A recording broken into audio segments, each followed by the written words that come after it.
Magandang araw! Kumusta? Maunlad ba ang bansang Pilipinas? Ano-ano ang batayan upang masabing maunlad ang isang bansa? Paano natin nalalaman ang kalagayan ng ekonomiya ng isang bansa? Yan ang pag-uusapan natin sa araw na ito. Ang pambansang kita. Ngunit, ano nga ba ang ibig sabihin nito? Ikaw ba ay may idea? Kung wala pa, samahan mo akong alamin ang tungkol sa pambansang kita. Kapag sinabi nating pambansang kita, ito ay ang kabuoang kitang pinansyal ng lahat ng sektor na nasasakupan ng isang bansa o estado. Ito rin ay nakapagbibigay ng idea tungkol sa antas ng produksyon ng ekonomiya sa isang partikular na taon. At maipaliwanag kung bakit ganito kalaki o kababa ang produksyon ng isang bansa. Sa paghahambing ng pambansang kita sa loob ng isang taon, masusubaybayan natin ang direksyon na tinatahak ng ating ekonomiya at malalaman kung may nagaganap nga ba na pagunlad o pagbaba sa kabuoang produksyon ng isang bansa.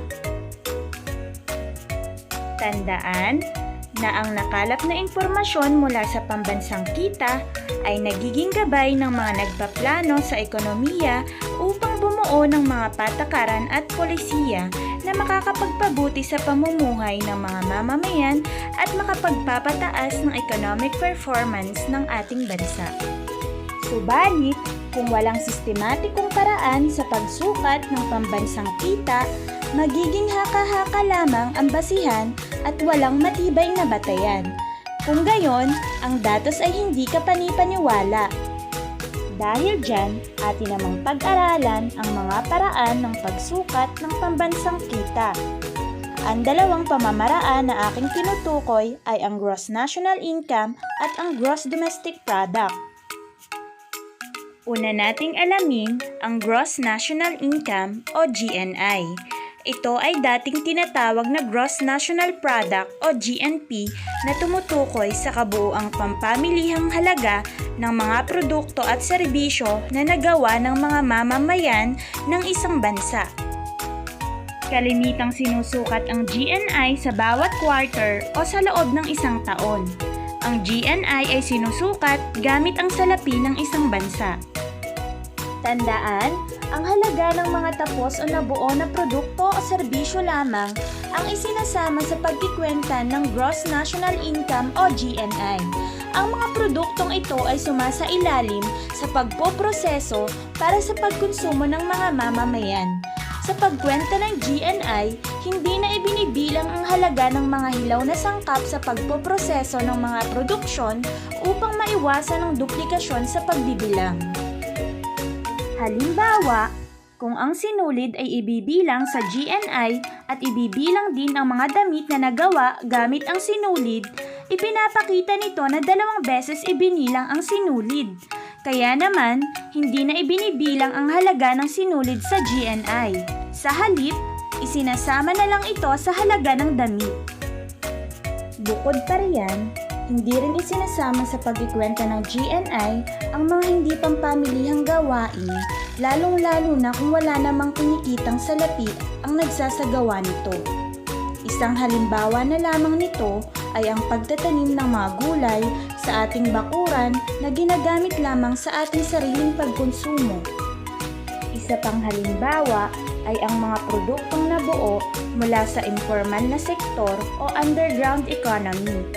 Katulad na lamang ng paglalako ng paninda sa kalsada o pagkukumpuni ng mga sirang kasangkapan, pagbibenta ng turon sa tabi at marami pang iba. Ito ay dahil hindi nakarehistro at walang dokumento na pagkukunan ng datos ng kanilang gawain upang ang halaga ng kanilang produksyon ay masukat. Ang lahat ng produkto at serbisyong gawa ng Pinoy saan mang bahagi ng daigdig ay kabilang sa pagkwenta ng Gross National Income ng Pilipinas. Kung sakaling ang produksyon ay pagmamay-ari ng dayuhan sa Pilipinas, Hindi ito sinasama sa gross national income ng Pilipinas dahil kabilang ito sa GNI ng bansang pinagmula ng dayuhan. Kaya naman, maaari nating tandaan na ang GNI o GNP ay halaga ng produkto na gawa ng Pinoy. Sa kabilang banda, ang gross domestic product naman ay ang kabuuang pampamilihang halaga ng mga produkto at serbisyo na nagawa sa loob ng isang bansa. Ibig sabihin, lahat ng mga salik ng produksyong ginamit upang mabuo ang produkto o serbisyo, maging ito ay pagmamay-ari ng mga dayuhan na matatagpuan sa loob ng bansa ay kasama. Kung kaya naman, upang lubos na maunawaan, ipagpalagay na ang GDP ay maaari ring kumatawan sa mga salitang gawa dito sa Pilipinas. Sapagkat isinasama natin ang gawa ng dayuhan at maging gawa ng ating kapwa Pilipino sa loob ng ating bansa. Isang halimbawa ay ang OFW na si Joanne na kasalukuyang nagtatrabaho bilang isang caregiver sa Dubai. Ang kita ni Joanne sa Dubai ay ibinibilang sa pagkwenta ng gross domestic product ng kanyang bansang pinagtatrabahuhan, ngunit hindi na isinasama ng Dubai ang kita ni Joanne sa gross national income dahil hindi siya mamamayan ng Dubai. Sa halip, ang kinita ni Joanne ay binibilang sa gross national income ng Pilipinas sapagkat siya ay isang mamamayan ng ating bansa. Ngunit hindi na isinasama ng Pilipinas ang kinita ni Joanne sa gross domestic product sapagkat siya ay di kasalukuyang nagtatrabaho sa ating bansa. Subukan mo nga. Saan ibinibilang ang kita ng mga dayuhan sa Pilipinas? Sa GNP o sa GDP? Tama, sa GDP ito ay binibilang. Yung mga kita ng mga manggagawang Pilipino sa Pilipinas? Sa GNP o sa GDP? Ang kita ng mga manggagawang Pilipino sa Pilipinas ay parehong ibinibilang sa GNI dahil ito ay gawa ng mga mamamayang Pilipino. At GDP naman dahil ang mga manggagawa ay nasa loob ng ating bansa. May tatlong paraan upang masukat ang gross national income ng bansa. Una ay ang paraan batay sa paggasta o expenditure approach. Pangalawa, batay sa pinagmulang industriya o industrial origin approach. At pangatlo, batay sa kita o income approach. Ang formula sa pagsukat ng gross national income batay sa paraan ng paggasta ay ang GNI is equal to C plus I plus G plus X minus M plus SD plus NFIFA, kung saan ang C o ang personal consumption ay kumakatawan sa gastusin ng mga mamamayan sa pagkain, damit, paglilibang at mga serbisyo ng barbero, driver ng jeep at iba pa. I o investment ay kumakatawan sa gastusin ng mga bahay kalakal sa mga salik ng produksyon.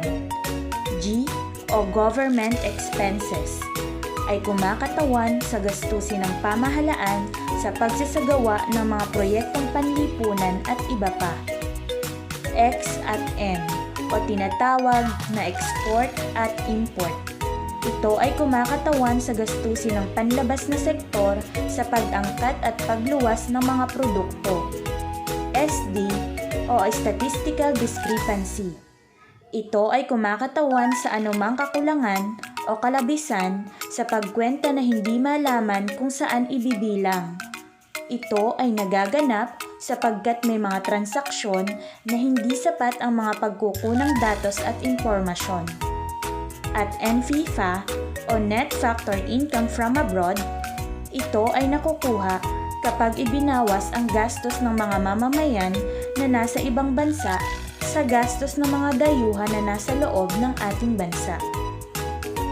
Ang formula naman sa pagsukat ng gross national income, paraan batay sa kita o income approach, ay GNI is equal to CE plus NOS plus D plus IT minus S, kung saan ang CE o Compensation of Employees ay kumakatawan sa mga sahod ng mga manggagawa na tinanggap mula sa mga bahay kalakal at pamahalaan. NOS o Net Operating Surplus. Ito ay tubo ng mga korporasyong pribado at pag-aari at pinapatakbo ng pamahalaan at iba pang mga negosyo. D o Depreciation. Ang pagbaba ng halaga ng yamang pisikal dahil sa pagkaluma, bunga ng tuloy-tuloy na paggamit. IT o Indirect Tax. Ito ay mga buwis na dituwirang binabayaran gaya ng sales tax, custom duties, lisensya at iba pa. At S o Subsidy. Mga gastusin na binabalikat ng pamahalaan nang hindi tumatanggap ng kapalit na produkto o serbisyo. Isang halimbawa nito ay ang pag-ako ng pamahalaan sa ilang bahagi ng mga bayarin na sumasakay sa LRT o Light Rail Transit. Ikatlo, paraan batay sa pinagmulang industriya o Industrial Origin Approach. Masusukat ang gross domestic product ng isang bansa sa pagsasama-sama ng kabuuang halaga ng mga produksyon ng mga pangunahing sektor ng bansa gaya ng agrikultura, industriya, paglilingkod at sektor na panlabas. Kung isasama naman ang net factor income from abroad sa computation ay masusukat naman ang gross national income ng bansa. At dito nagtatapos ang ating talakayan. Sana ay may natutunan kayo. Paalam!